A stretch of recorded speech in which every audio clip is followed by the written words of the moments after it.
Okay, I'm on now. Just kidding. Okay.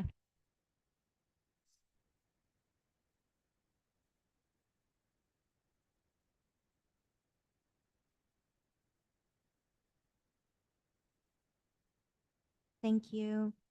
Good afternoon and welcome to the regular meeting of the University of Guam Board of Regents. I am Regent Leslie Leon Guerrero, chairperson of the board, and I will be presiding over today's meeting. Today is February 20th, 2025. We appreciate your attendance.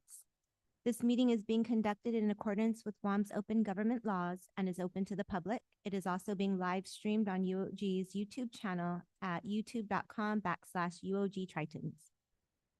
The agenda for today's meeting has been posted in accordance with the open government law. We ask that all attendees observe decorum during the meeting. Please be respectful in your comments and refrain from any disruptions. If there are any disruptions, you may be asked to leave the meeting. This includes online participants. Please mute your microphones unless called upon to speak and refrain from any inappropriate or disruptive behavior. Please be aware that this meeting is being recorded and live streamed. By attending in person or virtually, you are consenting to being recorded. This includes any remarks made during this open presentation. I will now call this meeting to order at 5:31 p.m.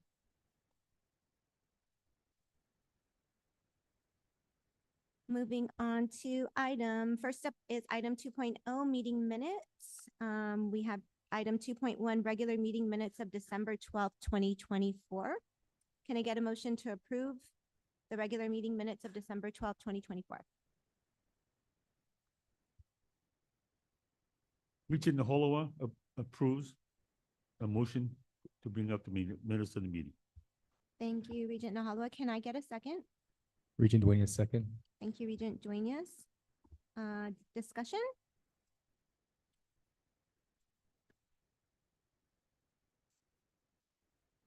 Any changes, edits?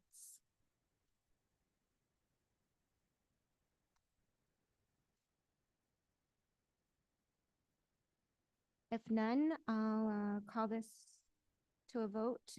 All those in favor of approving the regular meeting minutes of December 12th, 2024, please respond by saying aye. Aye. All opposed? Hearing none, motion carries. Moving on to item 3.0, chairperson's remarks. Half a day, everyone, and thank you for joining us today for today's February regular meeting. I hope you all continue to stay safe and healthy, and I also want to express our deep appreciation for everything you are doing to advance the mission of the University of Guam. At our last meeting in December, the board was proud to endorse the university's new strategic plan, Tulas Mona. And on behalf of the board, I'd like to extend our sincere gratitude to all of our administrators, faculty, and staff for your dedication in bringing this plan to life and driving the strategic actions outlined in it. Looking ahead, we're excited for Charter Month next week, March 6th, along with a month-long of celebrations in honor of Charter Month, including Blue Night on March 7th, bringing together our alumni, visitors, and prospective students to engage with our campus community. We are grateful for the ongoing support and interest in the University of Guam and already have so many confirmed to attend and celebrate with us. I understand that our Student Government Association, in collaboration with the Charter Day Committee, has been hard at work to make this year's Charter Day celebration truly memorable. As we enter into budget season, I want to thank everyone for staying informed about key budget dates with the legislature. It's critical that we continue to advocate for and defend our budget together as a university. Additionally, the board and the university continue to closely monitor recent executive orders with federal mandates that could impact our students, staff, and operations. While the full implications are still unfolding, we are taking a cautious approach to our spending until we can fully understand the long-term impacts these actions will have. Rest assured, quality of education and student services remain our top priorities. For any immediate inquiries, we ask that you direct them to the university's Marketing and Communications Department. At this time, I would also like to introduce Mr. Edward Ujoa, our newly confirmed member of the Board of Regents. Regent Ujoa currently serves as the Management Information Systems Manager for DZSP 21 LLC, doing business as Admentum.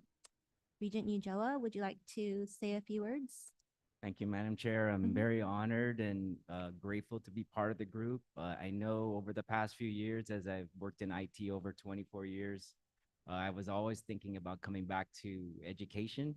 And lo and behold, Miss Monica contacted me this past summer to apply.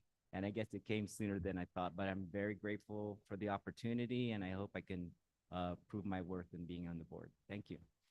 Thank you, Regent Ujoa, and welcome.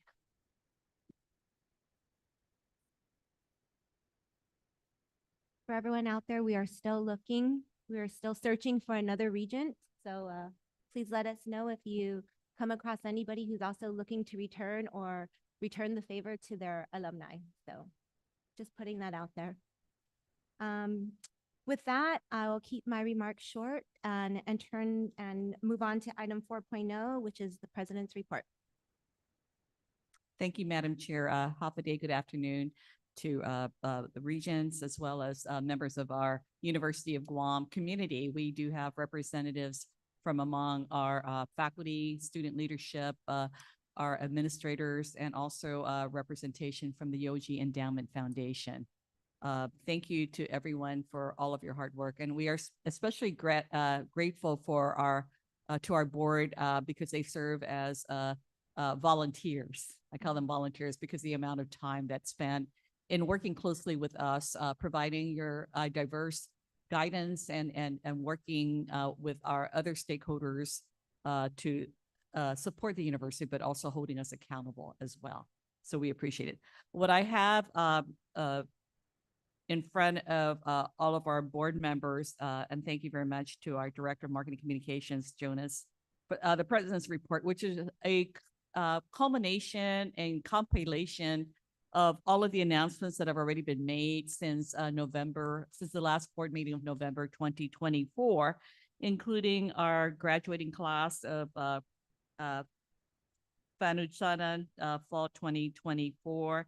We had a record number of master's degree graduates, and also some highlights about our valedictorian, among other students. All of those features point to the amazing work that faculty have been engaged to support students and allow them a window of opportunity, whether it be career focus, workforce focus, or research focus. So we're very, very happy to see just the headlines and the highlights, especially related to our computer science students, our data science students, as well as the work that was highlighted by our faculty on authored papers, the work from our Sea Grant unit, our extension unit, among others. We also recognize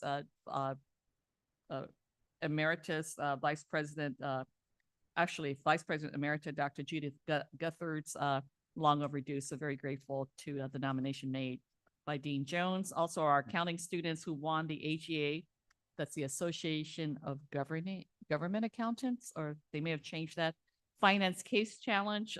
They've done us proud. Our inaugural Fish Fest, among other highlights across the past several months.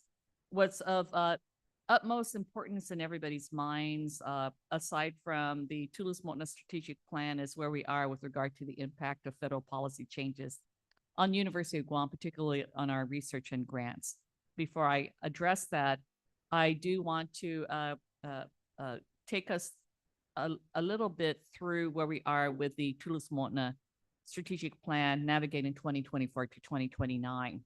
As you know, from the Parahulu strategic plan, we were very cautious about not throwing out the baby with the bathwater, meaning we're still mindful of being recognized as a research university, centered island wisdom. So we have great news about that. Leading as a partnership university, making sure that University of Guam is still kept in the minds of our partners as a credible source for anything relating to knowledge, anything relating to research, anything related to capabilities among problem-solving types of delivery.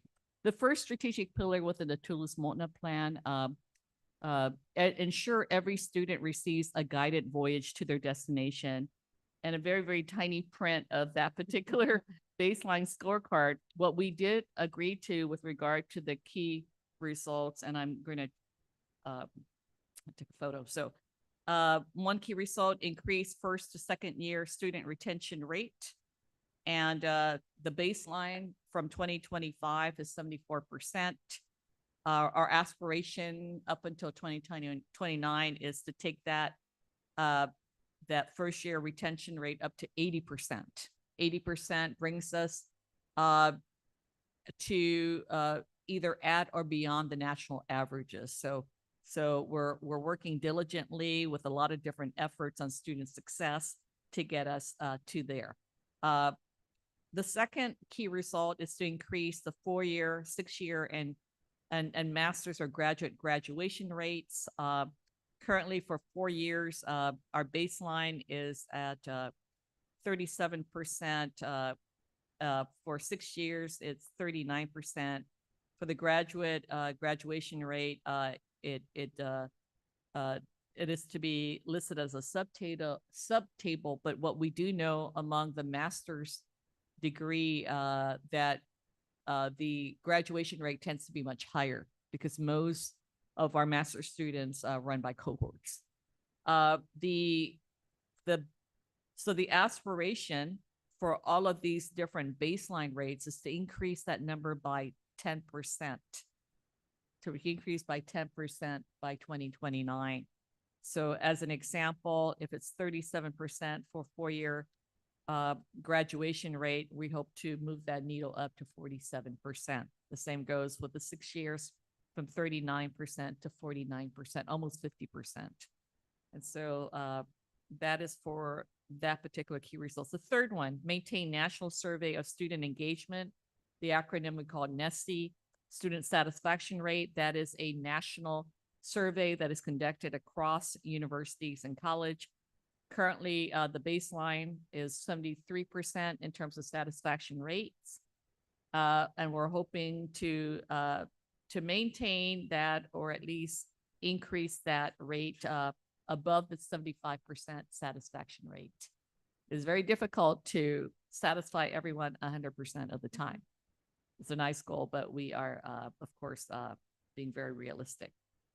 Increase the student satisfaction rate for courses. The university administers evaluation forms to students for faculty, and the baseline rate for that is 79%.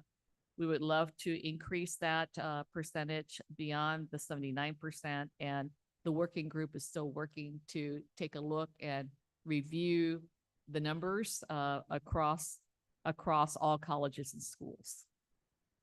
The second pillar is to position UOG as a trusted source for quality programs, research, service, and extension. And so one key result is that the quality and rigor of academic programs, for that to maintain and acquire accreditation at the institutional and professional levels. We already have regional accreditation with the WASC Senior College University Commission. We also have professional accreditation for the nursing degree, the civil engineering, accounting, business administration, education, as well as, basically those particular programs. The aspiration is 100%. And so we use as the baseline all the different professional as well as the regional accreditation institutions, and we want to maintain that. Yes. The second key result under strategic pillar number 2 is professional credentialing. That is the number of students who successfully pass those credentialing exams, such as the nursing for registered nurses. We call that NCLEX. For education, there's Praxis 1, Praxis 2. And so the benchmark is 95%. For NCLEX, the university's nursing program has enjoyed 100% pass rate. And so the 95 percentile, the 95% is something that we want not to go below, right? And so that's something that we continue to strive for.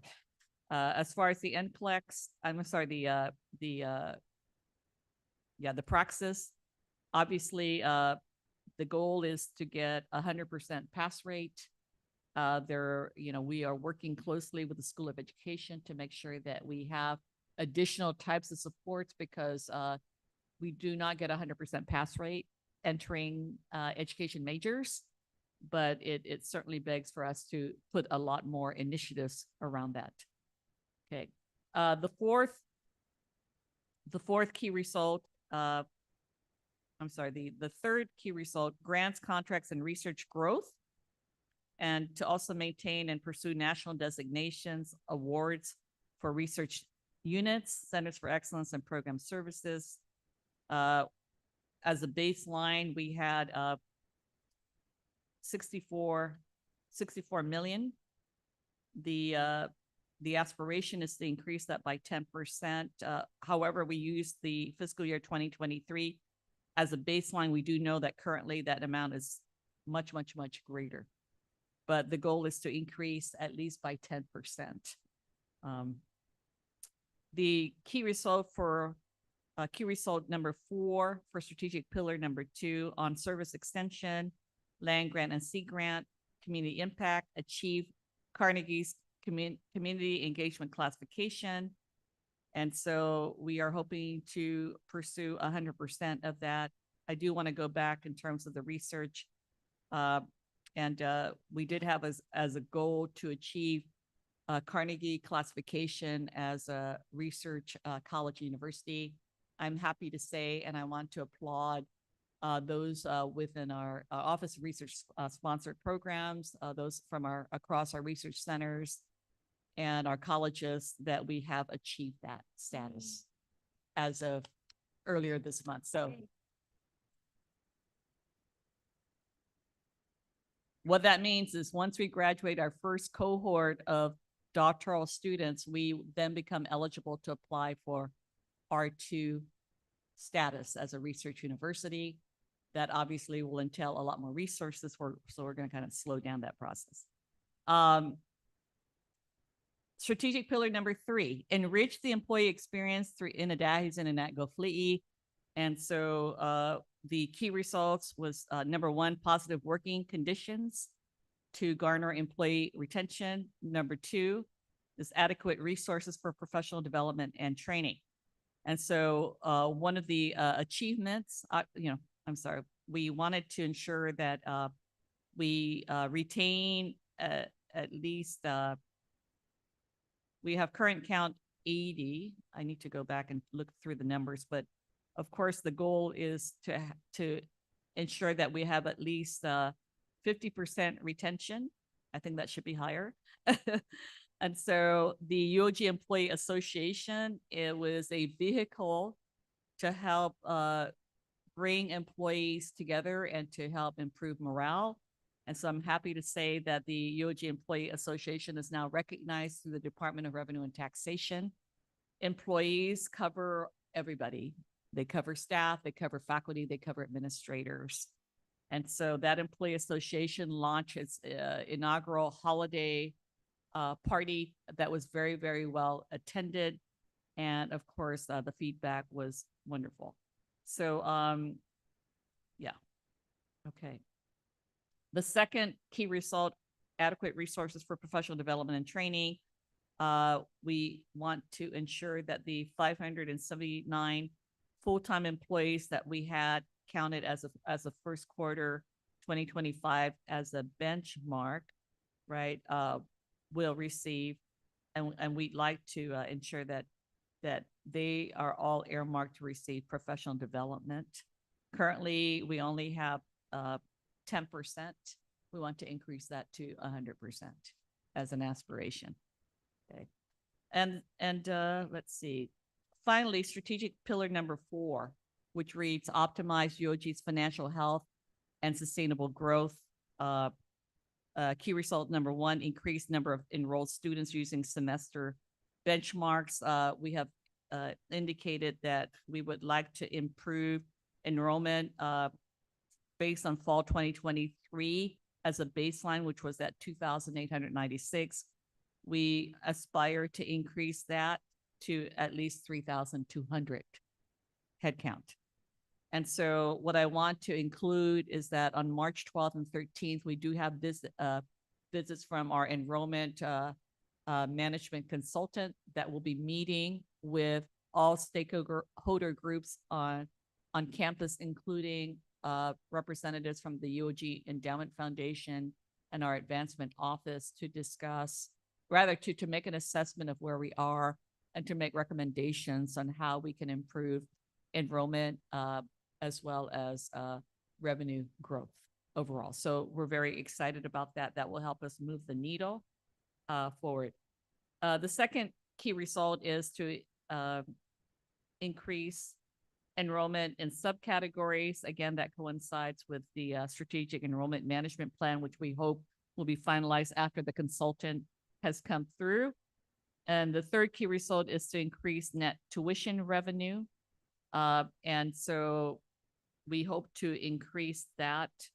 Obviously, the goal is to increase it at least by 5% each year. And so we still that's still a moving target. So key result number 4, advance donor and alumni giving.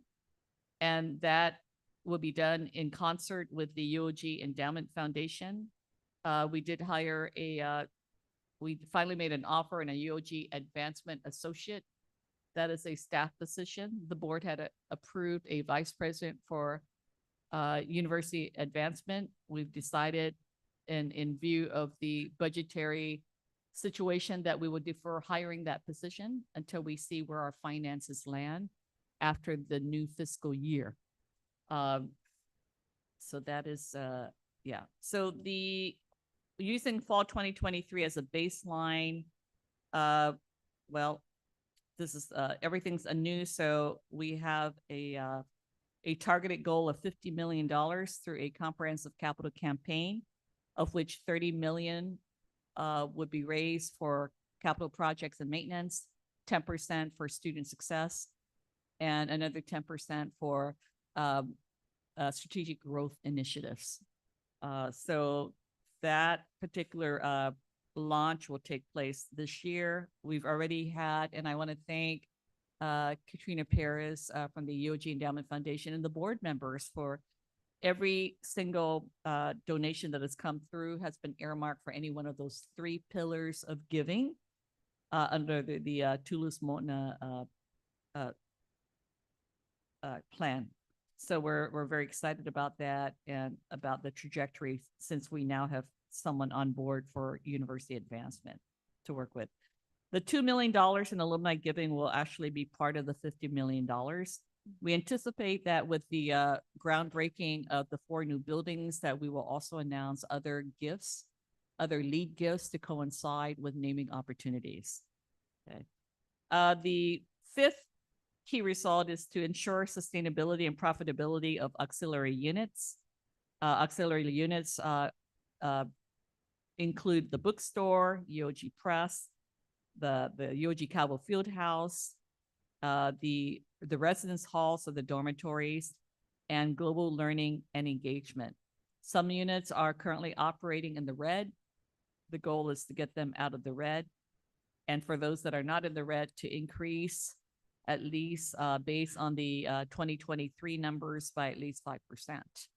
I believe we can go higher than that, but that's just a conservative estimate.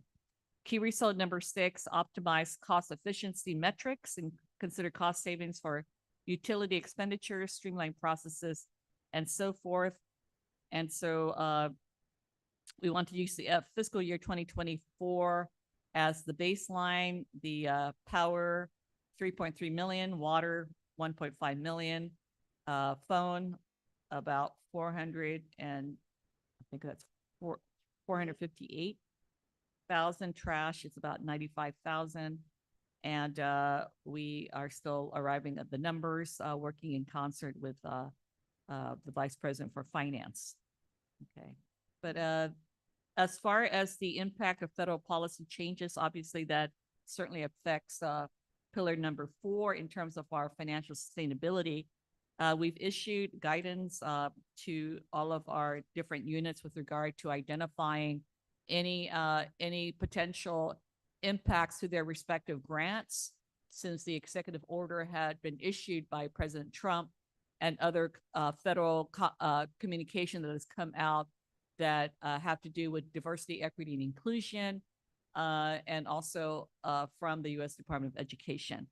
And so we presented to the board some background information, including our current grants portfolio. We managed 284 grants, which equate to $184 million in funding. UOG alone manages 113 of those grants, valued at 76.2 million. Through the Research Corporation of the University of Guam, it manages 171 of those grants, valued at 107.8 million.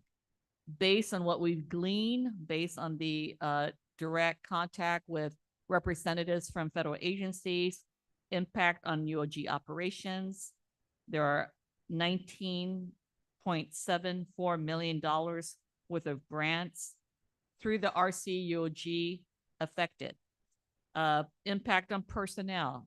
8 employees have received notification on furloughs, notifications that their contracts will expire. 15 days notice was furnished. 2 employees were reassigned to other grants, so they will stay on. And 40+ student internships frozen as a result of at least one major grant. Funding and financial adjustments. So the USDA grants are on pause, meaning no drawdowns from those particular grants. Indirect cost reductions. So we have the Health and Human Services, or AHS, and National Institute of Health indirects rescinded, likely to be permanent. We are monitoring that because, as you know, indirect costs reflected in grants are really indirect revenues that come to the University of Guam to help support part of our operations, specifically in different units. And so workforce and operational response. There are over 240 employees that are grant funded. UOG is reassigning employees to other grants where feasible and allowable, and we continue to draw down funds as quickly as possible to minimize disruptions to those respective programs. So our next steps: continue working closely with granting agencies to seek clarification and adjustments while advocating for the stability of our research and grant-funded workforce. We have been in communication with the Chief of Staff from Congressman James Moylan's office. The Congressman is aware of the listing of UOG's grants and has also been working with the federal agencies to which our grants fall under. We've been receiving guidance from other organizations to which the university is a member, such as the Association of Public and Land-Grant Universities, from the American Association of State Colleges and Universities, from the WAS Senior College and University Commission. The latest correspondence was a Dear Colleague letter from the U.S. Department of Education relating to any words, anything that has to do with DEI that we needed to scrub from anything that's posted. Obviously, that includes our websites. We need to ensure that none of our scholarships, none of our admissions, none of our hirings have any kind of provision that prohibits the open opportunity, or what they call meritocracy, allowing by merit access. Already the student organizations at the University of Guam are open to any student, regardless of any kind of reference to the title of the student organization. We had our DEI policy statement. Obviously, DEI has become a bad word. So we've had to take that out.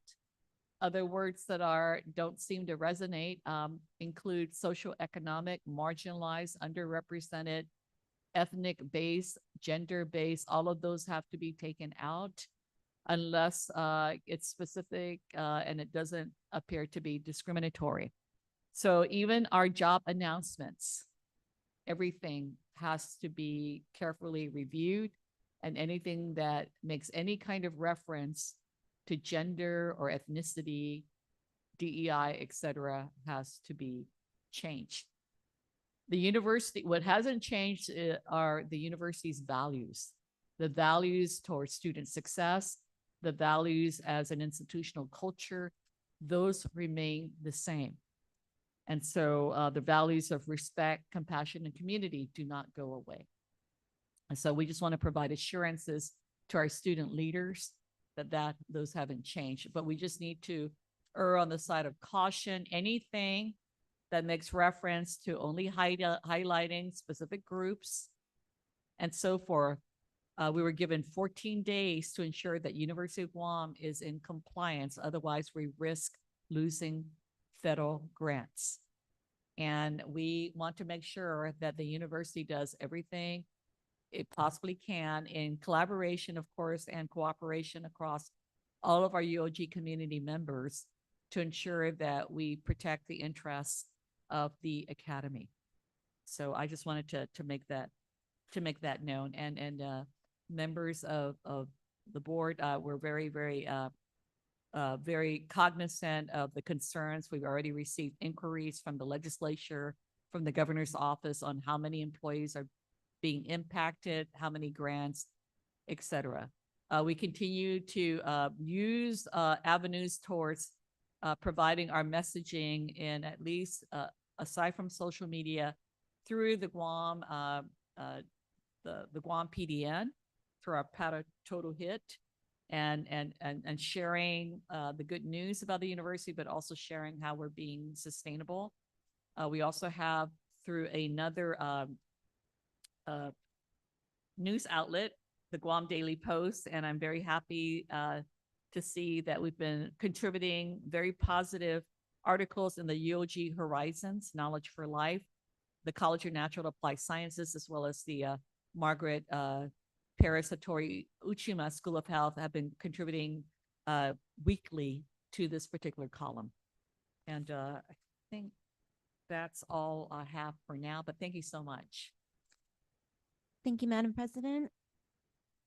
Moving on to the next item on our agenda, reports from standing committees. First up, 5.1, Student Affairs Scholarships, Alumni Relations, and Honorary Degrees. Bridget Malilai. Okay, thank you, Madam Chair. The Student Affairs Scholarship, Alumni Relations, and Honorary Degree Committee met on February 12, 2025 at 1:12 p.m. in the President's Conference Room at the University of Guam. A quorum was present. One resolution was presented and reviewed by the committee. This would be resolution number 25-01, relative to approving the fiscal year 2026 Student Financial Assistance Program budget. I move to approve this resolution. Thank you, Regent Malilai. Can I get a second? Regent Nahalua seconds the motion. Thank you, Regent Nahalua. Further discussion? Okay, you have all received copies of the budget. There really aren't any changes from the previous year. As you can see, the budget request is at approximately 4.5 million. But historically, we receive what is appropriated would be historically 3.6 million. Again, the operation budget remains at 10%. And in September, usually there will be a request for a reapportioned budget for 2026. That's the end of my report. Thank you.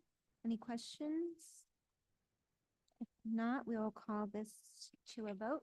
All those in favor of approving resolution number 25-01 relative to approving the FY 2026 Student Financial Assistance Program budget, please respond by saying aye.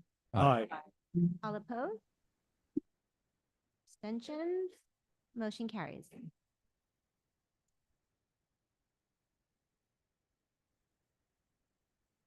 Moving on to item number 5.2, Academic Personnel and Tenure Committee, Regent Malilai. The Academic Personnel and Tenure Committee met on February 12, 2025 at 2:32 p.m. in the President's Conference Room at the University of Guam. Notices were posted and quorum was present. Two resolutions were presented. The first is Resolution Number 25-02, relative to updating the Associate Director of Telecommunication and Distant Learning Education Operation position to Director, Center for Online Learning. I move to approve this resolution. Thank you, Regent Malilai. Can I get a second? Regent Dueñas second. Thank you, Regent Dueñas. Further discussion? Okay, in the discussion, this associate director position has evolved with time and updated to a position of director of Center for Online Learning. You have copies of the position description and the salary range. This is all part of the streamlining of the organizational structure of the administration that Dr. Enriquez had submitted and shown to us when she first came on board as president of the university. Also, this addresses the areas of development that was recommended by the accreditation team, and that would be number 8, which talks about implementing and recommendations from the distant education review in the team report. And it goes on to include aligning online and hybrid programs with strategic planning and demand. If that ends my report. Do you have any questions? Any questions for Regent Malilai before we call this to a vote? Hearing none, all those in favor of approving resolution number 25-02 to update the Associate Director of Telecommunications and Distance Learning Education Operations position to the Director, Center for Online Learning, please respond by saying aye. Aye. Aye. Aye. All opposed? Abstentions? Hearing none, motion carries. Okay, the second resolution is resolution number 25-03, relative to updating the administrator's salary scale with a revised capital projects manager pay range. I move to approve this resolution. Thank you, Regent Malilai. Can I get a second? Regent Nahalua seconds the motion. Thank you, Regent Nahalua. Further discussion? Okay, in front of you, you have a memorandum from Randy Weingard highlighting his support for this resolution. Basically, we have a capital projects manager that we would like to increase his salary in order to be competitive within the industry and to maintain his position. We do have 4 buildings that are currently under construction. Also added to that is the university has been asked to provide project management for their construction of a shrine that would be about $750,000, and it's an 18-month project. So it will exceed the cost of the salary of the project manager. That's the end of my report. Any questions from anyone? No? All right, all those in favor of approving resolution number 25-03 relative to updating the administrator salary scale with the revised capital projects manager pay range, please respond by saying aye. Aye. Aye. All opposed? Abstentions? Hearing none, motion carries.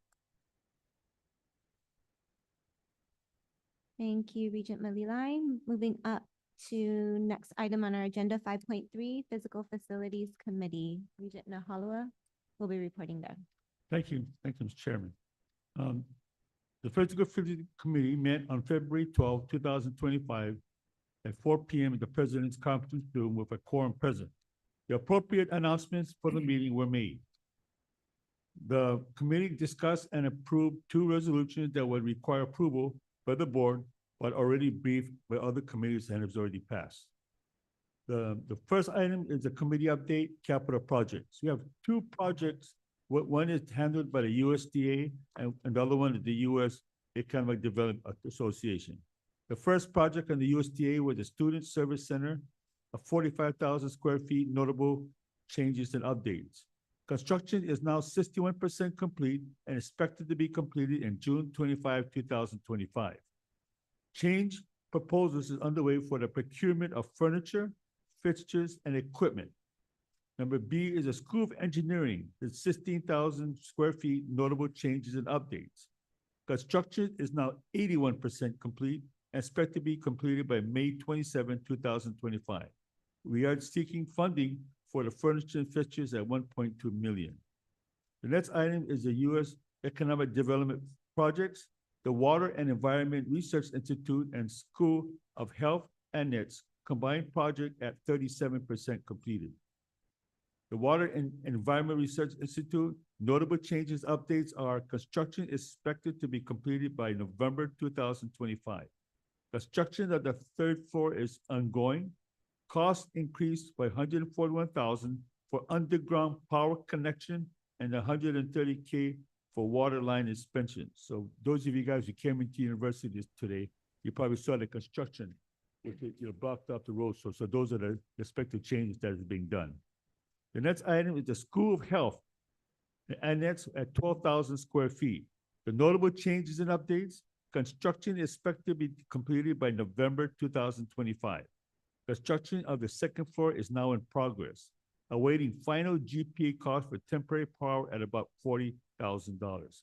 Interesting thing about this, we had to actually move the power pole to meet the requirements. So, it's one thing after another, but we're able to do that. B, life cycle preventive maintenance. Air conditioners. All air conditioners are on preventive maintenance and not deferred. A 22-ton unit has been purchased for the School of Business and Public Administration, and that's ongoing. Number 3, an engineering assessment is needed for the agriculture and life science building. This is also being done. Generators. Delay with the 600 kW generator continues, awaiting assessment by mechanical engineer. Number 2, FEMA shortlisted and prioritized the funding of generators for UOG, limited to critical facilities and include 300 kW generators for the field house and 200 kW generators for each of the 3 dorms. Campus lighting. Installation of 16 new solar lights at overflow parking lots located on the east of the ASL building and entrance of the field house is now complete. Next item, the DPW assisted in the trenching of 8 holes for new solar lights. The FMS fabricated forms for concrete bases for solar lights. Excess concrete from construction site is used to form the concrete bases rather than being wasted. Doing what we can do to save some funds. On the campus water system, installation of 30 horsepower pumps to augment the firefighting capability is in progress. Water reservoir maintenance repair and upgrades design is at 30%. Roof repair, spot repairs were conducted at the science building. FMS personnel, 10 FMS maintenance personnel are enrolled at the Trades Academy seeking certificates in HVAC, electrical, plumbing, and program management. Regent Ojoa suggested UOG look at ways to retain these employees at a new skill sets makes them marketable. Thank you for a guy over here who can handle all the businesses. So thank you for bringing it to the University of Guam. Anyway, okay. FMS is looking to add an additional 4 personnel with the new building to be coming in 2025. IT infrastructure. The improving communications, which is the voice over internet protocol, VIP would convert the current analog system to run on UAG fiber network, anticipated to generate $300,000 in savings. Additional cabling is required to extend the fiber network. The equipment and cabling are included in the IT modernization project under resolution number 25-04. Upgrade of a unit of network switches are needed to support campus wireless network and the VLP project. This is included in the IT modernization project. Moderate campus enterprise applications. CL recommended moving over to the leased software as a service upgrade to the cloud and stay with the current platform. This is including the IT modernization project under Resolution 9/2025-04. Well, using the current platform, because if we have to get a new platform, it's a heck of a lot more money that we have to spend. And all we had to do is tweak the system to make it work, and I think that's gonna come through. Improving communications, okay, that was done. Okay, new website. Contract is pending. The Chrome River Travel and Expertise Management System. New application with streamlined UOG travel expenses project has been paused due to integration issues. 5, the upgrade and repair of the data center supporting infrastructure is needed for reliable, redundant power, cooling, and security. This is included in the IT modernization project. 6, UOG determined that the CPM is a special role. That was, again, discussed earlier by the approval of the management. With the difficulty in filling the position and the significant cost saving for UOG current construction program, modifying the administrative salary schedule for the CPM role is justified. All questions were answered and the satisfaction of the committee. The President, Academic, Personnel, and Tenure Committee, and the Physical Affairs Committee recommended the BOR, the board will approve the revised salary scale for the youth CPM role. On this way. Yes. Mike. Oh, okay. Oh, okay. Okay, as I noted in my report, a lot of effort is being done to take care of the university, upgrade the facilities, make it more compliant to the modernization tasks that we have, including going to the cloud. So I'm gonna thank the members of the committee for on top of this, on these items, and then again, it's all about improving the workforce and the status of the university. And that's my report on the physical facilities. Thanks, Mike. I also just want to call everyone's attention. I don't know if you were able to read the fine print here. And it just says notes on federal construction and grant loans, just because I think it's a hot topic on what the status of our federal funding is, and much of our buildings have received federal fundings to make those happen. So here, the US EDA grant for the construction of the Warian School of Health building, amounting to approximately 12 million, is unaffected and continues to be reimbursed in a timely manner. The Treasury grant of 7.1 million for the Student Success Center passed through UOG from the Office of the Governor is not affected and funds are still being received. And the 21.7 million USDA loan through the UOG endowment for the construction of the School of Engineering and Student Center remains unaffected, and drawdowns are still being received timely. So I just wanted to make sure everybody knew that we were tracking those as well. And I also want to thank everybody who's contributed to keeping these reports updated and to staying on top of your funding. Thank you. Mike? No, that's it. Okay. Moving on to item 5.4, Investment Committee. Regent Dueñas. Thank you, Madam Chair. The University of Guam Investment Committee met on Thursday, February 13th, 2025 at 1:30 p.m. A quorum was present. At the meeting, Ulysses Story presented for the Trident Investment Club. As of January 31st, the balance of their fund is over $67,000. He said the focus of their investment has been in the tech and AI sectors. The top 3 holdings for the fund are Apple, NVIDIA, and Alphabet. Dan Rowland pointed out that the TIC has been outperforming the internal endowment investment managers in recent months, and VP of Admin and Finance, Randy Wiegand, also pointed out then the investment committee provided $50,000 for the TIC to manage, and several years later, the fund exceeded $100,000. The committee took back the original $50,000, and so the current $67,000 balance is completely surplus gains or house money. Mr. Rowland gave an overview of the Raymond James and Associates view of the economy. High-level points they made. They're expecting a recession. They expected a recession to hit by now, but it hasn't materialized. They're expecting the economy to grow at a rate of 2.4% in 2025. They have a target level for the S&P of 6,375. They're anticipating 2 rate cuts from the Fed this year. And in general, they're expecting a lot of volatility this year. Ms. Amanda Guima walked through the results of the portfolio. The balance of the fund was just under $27.5 million. Most of the managers and funds exceeded their benchmark. They presented some concern with regards to one of the fund managers. We've held the fund since 2016 and in the early years had superior returns. In recent years, they have lagged. They're not recommending the fund be placed on a formal watch just yet, but they did say they would continue to monitor performance closely for the next few months and decide on appropriate action thereafter. For the conservatively managed portfolio, the current balance is about $4.9 million for a gain of about $504,000. Raymond James proposed several minor revisions to the investment policy statement, including the addition of private credit as an investment category, in addition to private equity, and a modification to the benchmark for one asset class. The changes are within the committee's scope and authority and were duly adopted by the committee. Additionally, Raymond James noted that an IPS should be formally adopted for the conservatively managed portfolio.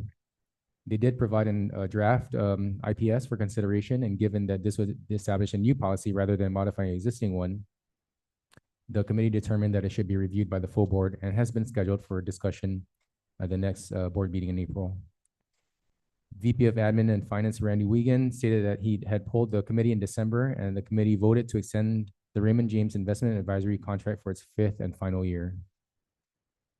VP Wiegand also noted that the committee decided in December to participate in a January 2025 offering of Blackstone private credit.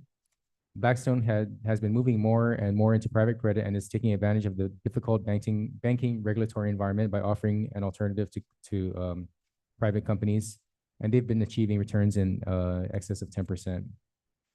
There was one new item of business. The president wishes to pursue access to the land grant endowment and wishes to pursue a release of oversight from expenditures from the university's land grant fund and the tobacco fund. Therefore, Madam Chair, I make a motion to bring resolution 2425-04 to the floor. Thank you. Can I get a second? Regent Nahalawa seconds the motion. Thank you, Regent Nahalawa. Further discussion? So the land grant endowment fund was established by the federal government in 1974 by providing a $3 million corpus to the university. That amount has now grown to more than $20 million. So in 2021, the board approved a new method for withdrawing funds from the endowment. The new method would be triggered by the accumulated earnings exceeding accumulated inflation since 1974.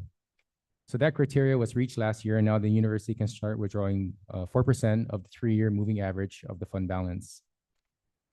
The law established that the land grant endowment require legislative approval in order to access the fund. The president wishes to see relief from this requirement. The Board of Regents has now managed the fund for more than 5 decades and has proven that they have the capacity to effectively manage these funds apart from oversight from the legislature. There is a similar restriction with the university's tobacco funds where legislative approval is required in order for those funds to be expended. Madam Chair, the president is seeking authorization to petition the legislature for the use of these funds for IT modernization projects that Regent Nahalawa discussed earlier, in addition to seeking relief from the legislative oversight of the expenditure of these funds.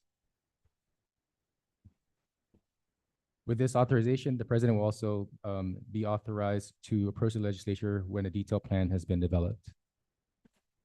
Thank you, Regent Dueñas. Any questions on this? No? Okay. All those in favor of approving resolution number 25-4 relative to authorizing the president to petition the Guam legislature to utilize land grant fund earnings for the IT modernization project and to seek relief from legislature involvement in the fund, please respond by saying aye. Aye. Aye. All opposed? Abstentions? Hearing none, motion carries.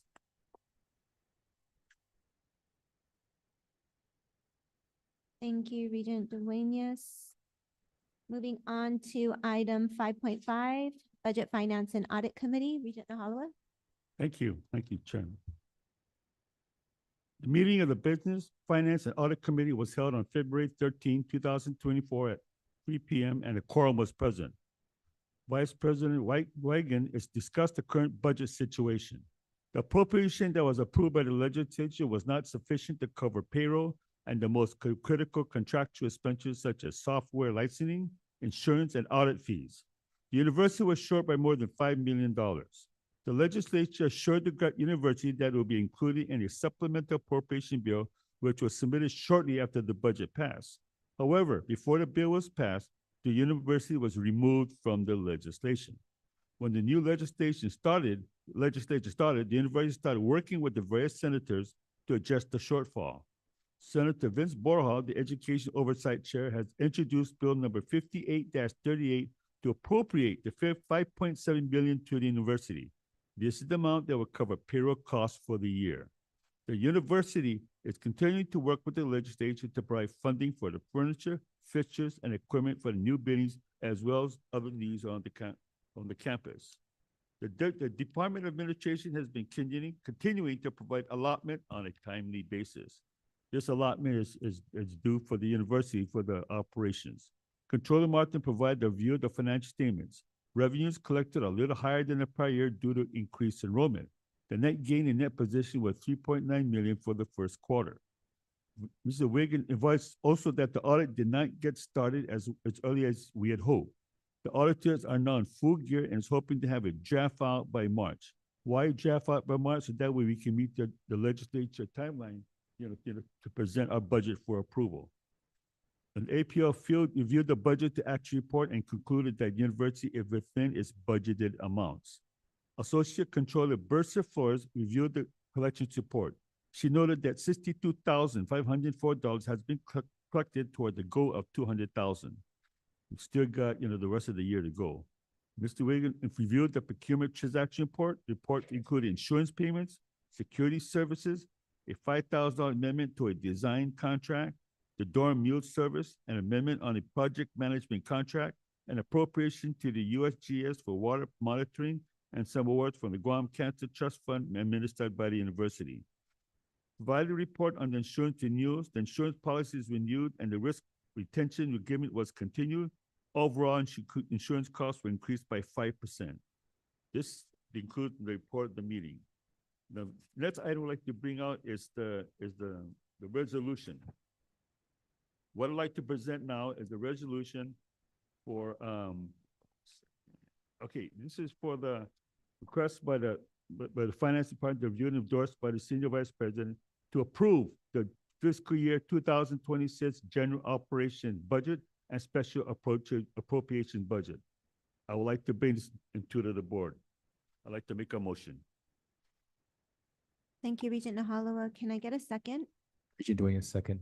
Thank you, Regent Dueñas. Further discussion? Yes, okay.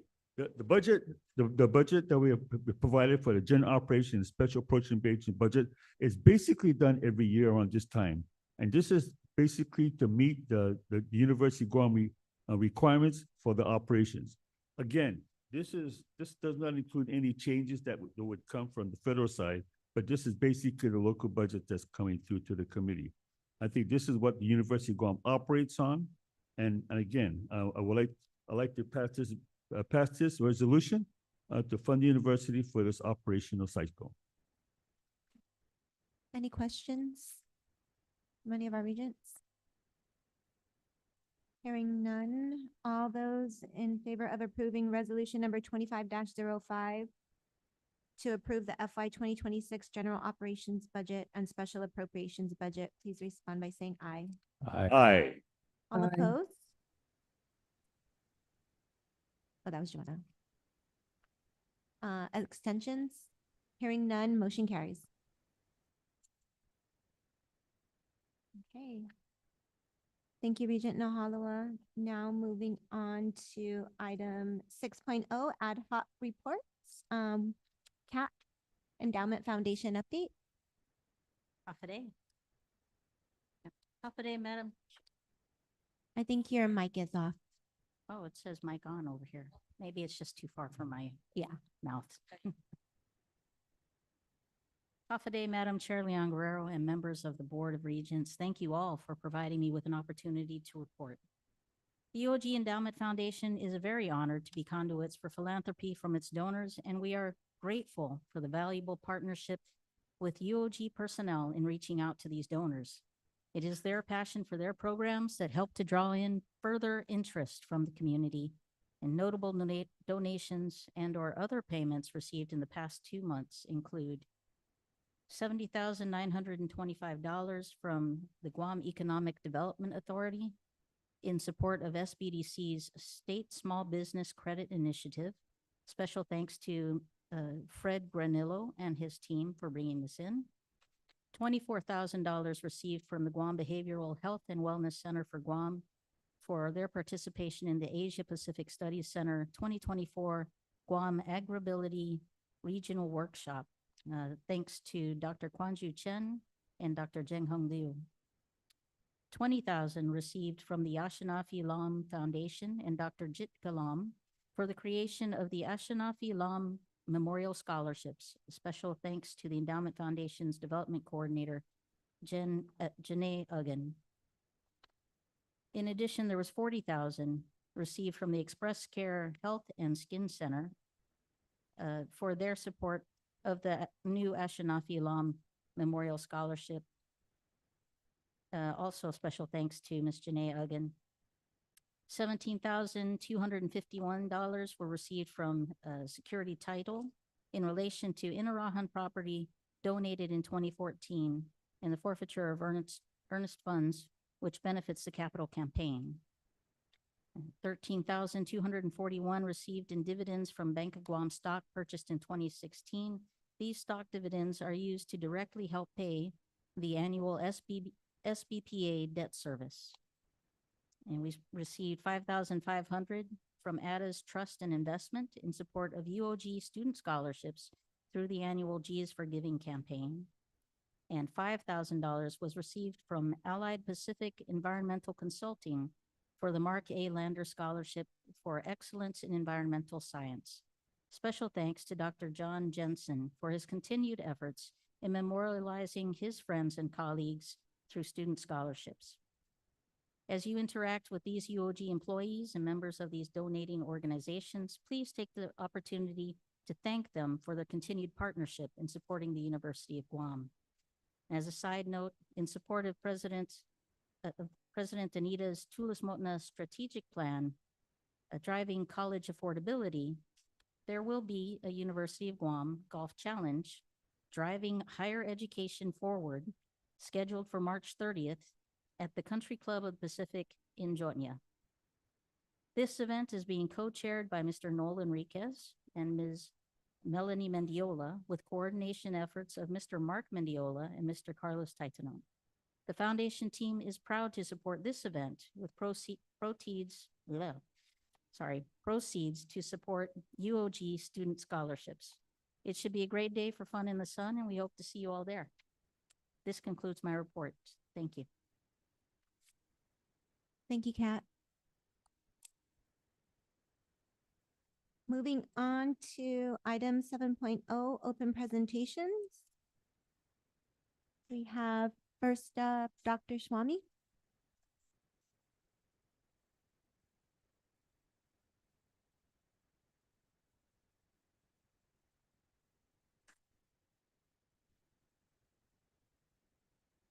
Hello? We can hear you. Thank you.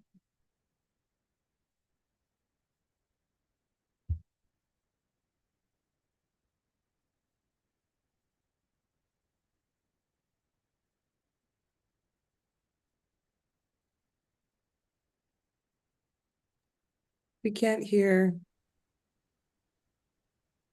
That much, but there we go. I am the president of the faculty union. I wanted to introduce myself. I've been at TOG for 14 years now. I came mid-career. I've served in a number of leadership positions, chair of the Faculty Election Commission, division chair, vice chair of the P&T Commission, P&T Committee, excuse me, and vice president of the union, and of course, union president now. I have a huge reservoir of gratitude to this university for everything it's done for me, and to this island for everything they've done for my family. And I am a dowdy warrior for the faculty, but I look forward to always working with all of you in the best interest of the university. That's all. Thank you. Thank you, Dr. Swami. I appreciate that. Next up, Dr. Nathan Habana.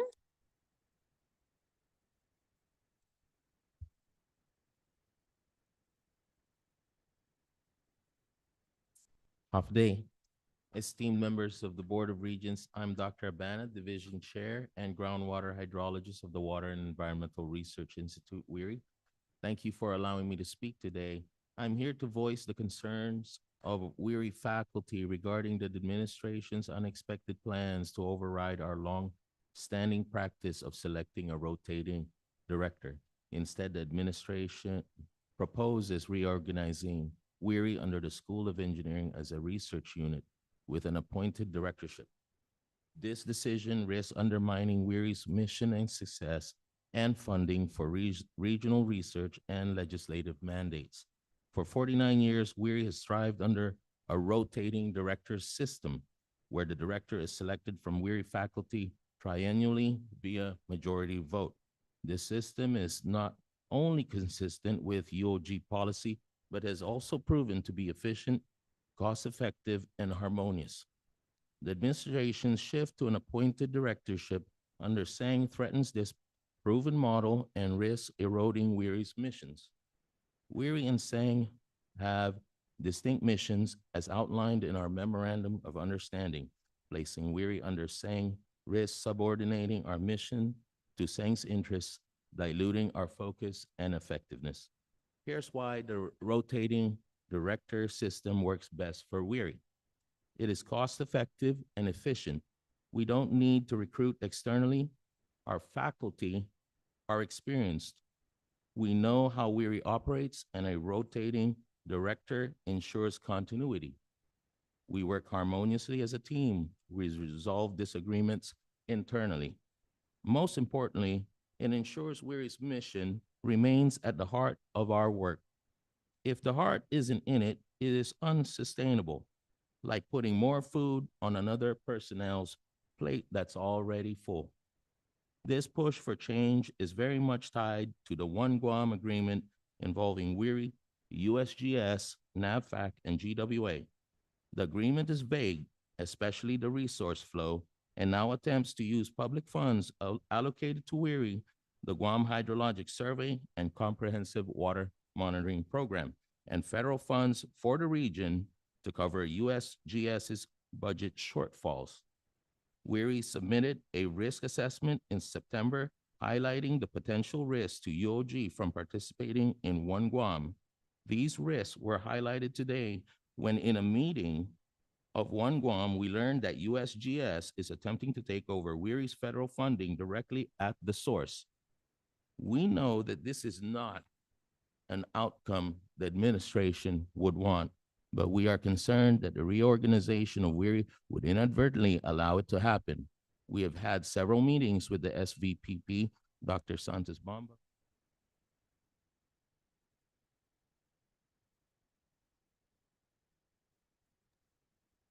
Your volume cut out. I'm sorry, sir. We believe there are considerations that administration is not taking into account. One Guam is complex.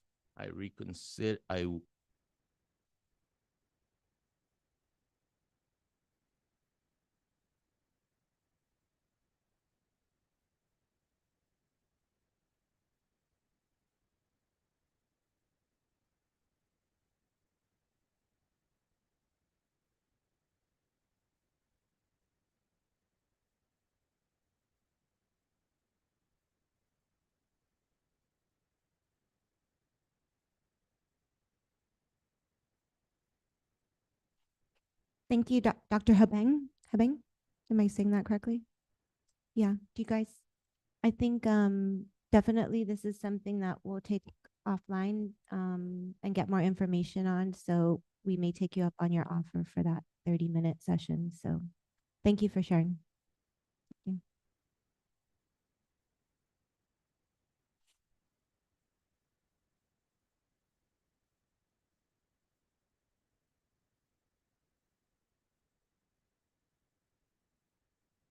Are these online or no?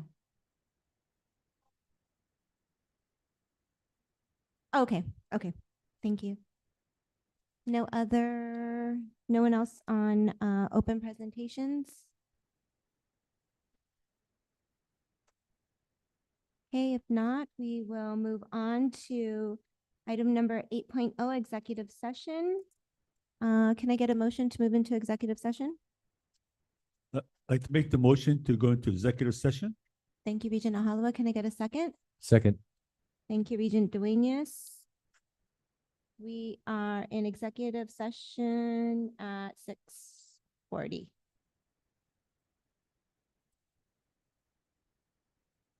That was weird. Did that come up in?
Sometimes it's just us when we come back.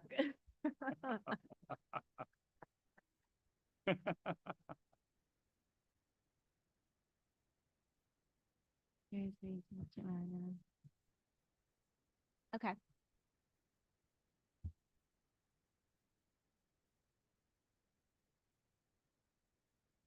Hi, Regent Chen, can you hear us okay? Okay, thank you.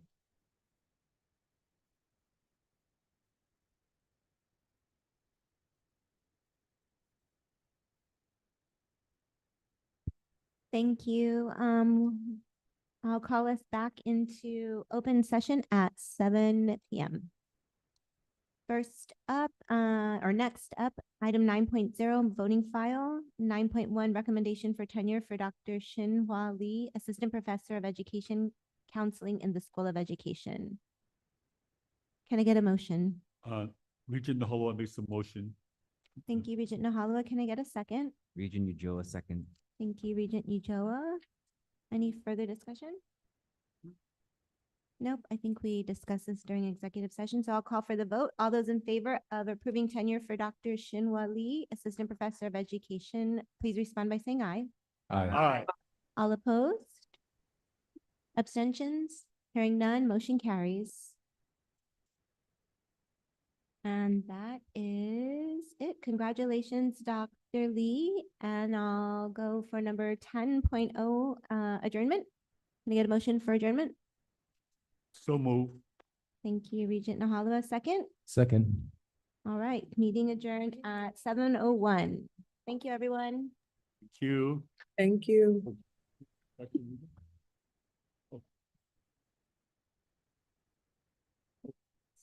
Nida?